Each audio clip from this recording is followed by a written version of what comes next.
Welcome to Prince Shorthand House KAILASH CHANDRA volume series. Next volume, volume 2. I am going to dictate exercise 23-24 continuously. Both exercises at the rate 80 words per minute. So be ready for the next volume. Start. Madam Deputy Chairman, when the House rose for lunch, I was discussing the response of the public to the loan program of the government and was trying to point out that it was rather a serious tendency in the sense that the response of the public had been proved to be poorer during the 10th plan period than during the 9th plan period. I was trying to point out that looking to the fact that the national income was rising and the people were becoming more conscious of a developing economy and the need to mobilize the resources more and more, a contrary trend ought to have appeared, and that in view of that this trend was discussing. This trend is to be contrasted with the trend of the public regarding the call from the corporate sector for the investment of their monies.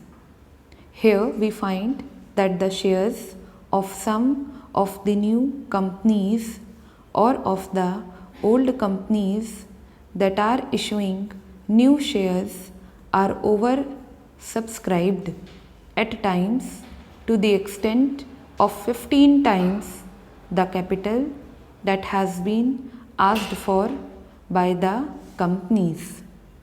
So here are two pictures.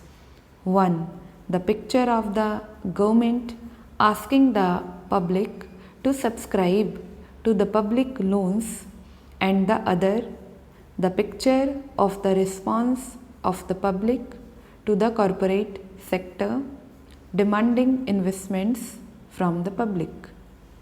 While on the one hand there is an enthusiastic response to the demand from the corporate sector, on the other there is a very poor response as far as the loan program of the government is concerned. This is a matter of some concern, and I feel that the government should pay more attention than just exhorting the people to save more and to hand over their savings to the government, as the Honorable Finance Minister has done more than once. If it would have been merely a question of rediverting the money that is coming from the corporate sector to the public exchequer in the form of loans, perhaps the matter would not have been so serious. Then it would have been just a question of reallocation of the functions between the public sector and the private sector. But I feel that there is a large amount of money which is just changing to some lucrative channel, and that explains why the response to the demand from the corporate sector is 15 times. This shows that 14 times that particular capital is not required by that company, and if there had been some adequate step or measure whereby originally that money could have gone to the public exchequer, to that extent there would not have been any disappointment to the people who wanted shares but who did not get them, and disappoint to the public exchequer by not getting the response which it ought to have got. That, to my mind, leads to the question of the pattern of the rate of investment. In a developing economy, and especially in view of the fact that a large number of companies that are being floated today, which have got an element of growth in them, thereby attracting so much capital towards them, the Government of India will have to take into consideration the question of the rate pattern of interest on their loans and to see whether something could not be done whereby the public will be attracted to a large extent towards their loan program than hitherto. It has appeared in the press that the question of supply and want is being reconsidered and that offers are sought to be made more attractive. If in the same strain the entire question of the loan program is also considered, it may be possible that these loans also might be made more attractive and thereby more capital, which is today just changing the channels of profitable employment, might be diverted to the public exchequer in the form of public loans. Then there is the question of the state governments performing their part which has been assigned to them during the 11th plan period.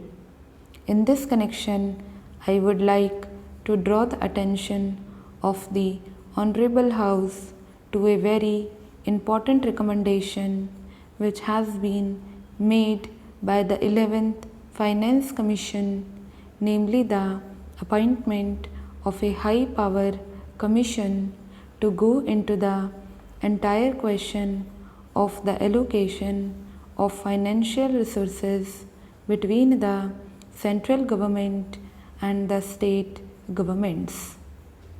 They have argued the whole case in nearly 1.5 pages in order to show why it has now become necessary that a high power commission should be appointed to go into this important question.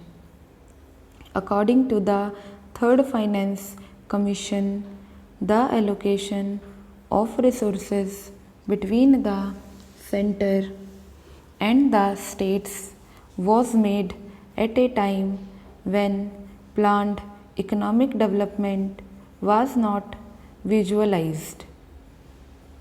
When the Constitution was framed, the development of the public sector, the new responsibilities which the states were going to assume, and a plan era were not properly visualized, and it was under these conditions that these allocations were being made. Stop.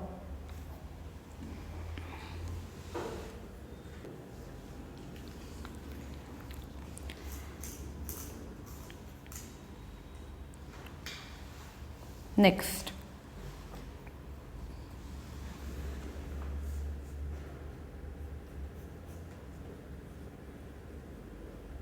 Start.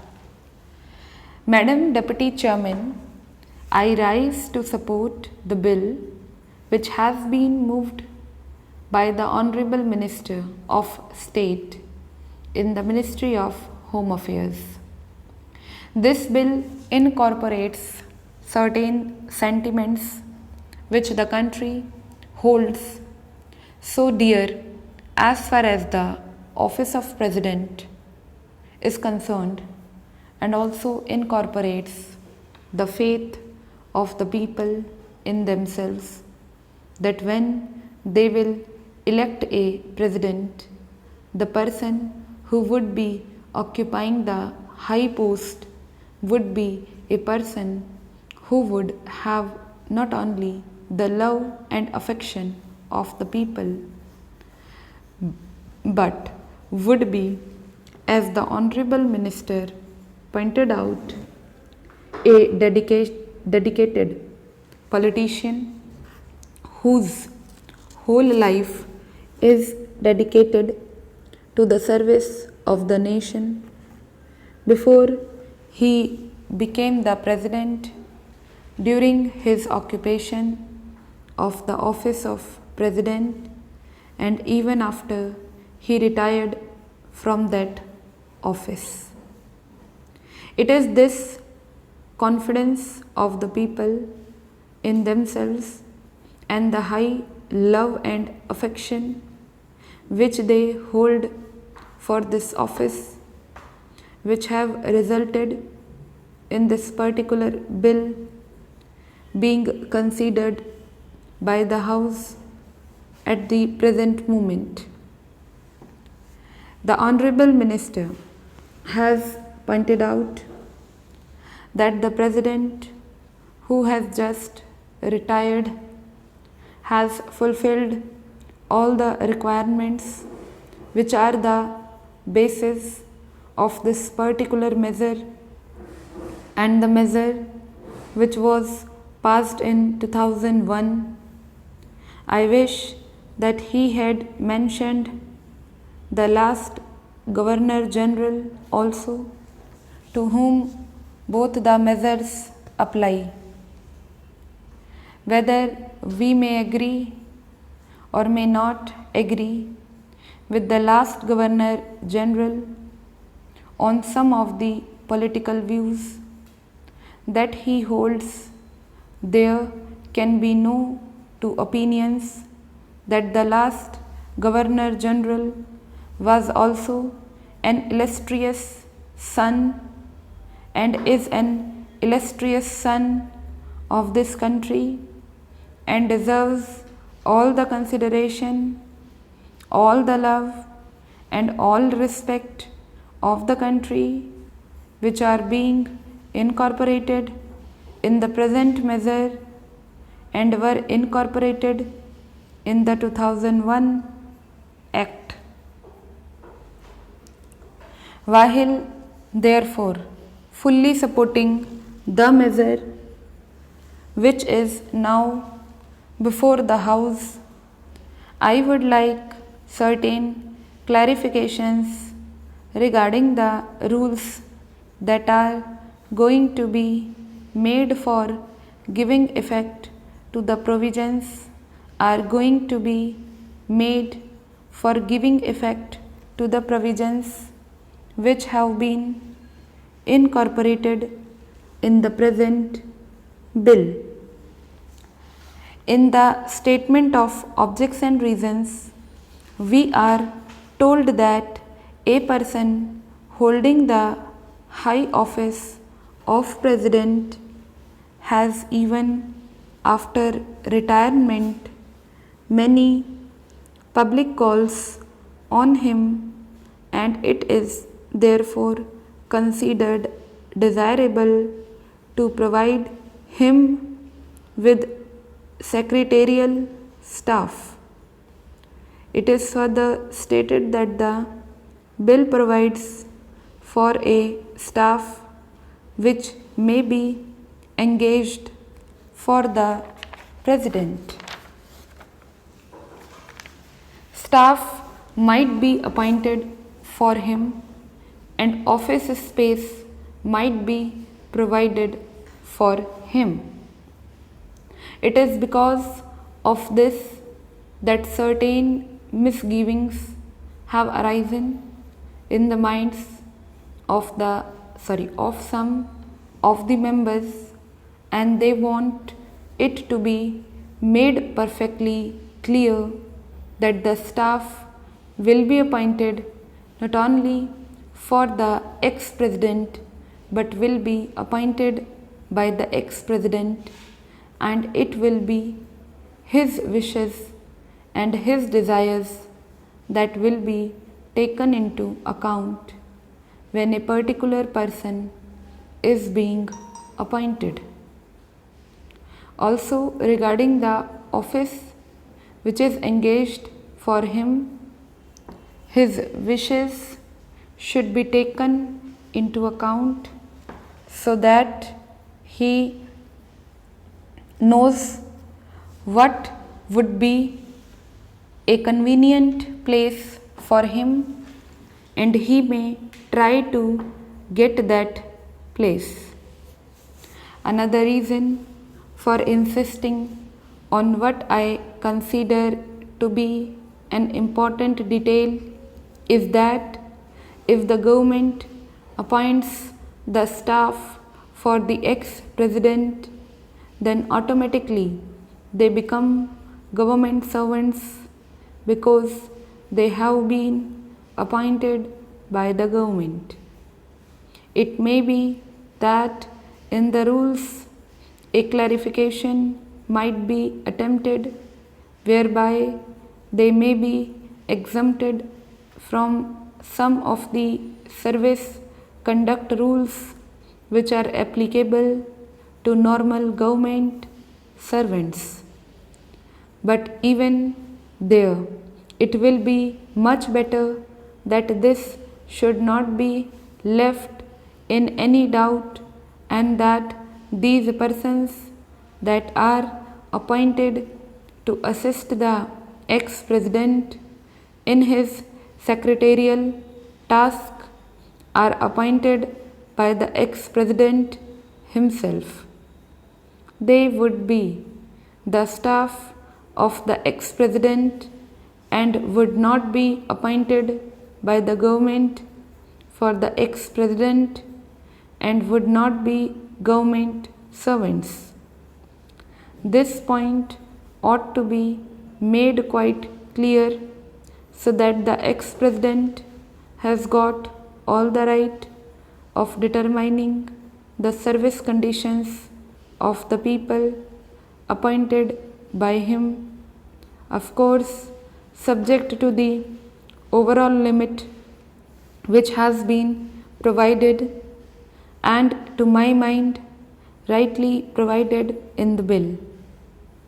Within that overall limit, perhaps it will be much better to leave the rest of the matter to the President himself, so that we may also express our further confidence in the President to the effect that he would utilize it with discretion and with all sense of responsibility and fair play, and taking into account the interests of the public and of the public exchequer too. Another point which also needs some clarification is regarding the payment to be made for the secretarial assistants and for the secretarial staff.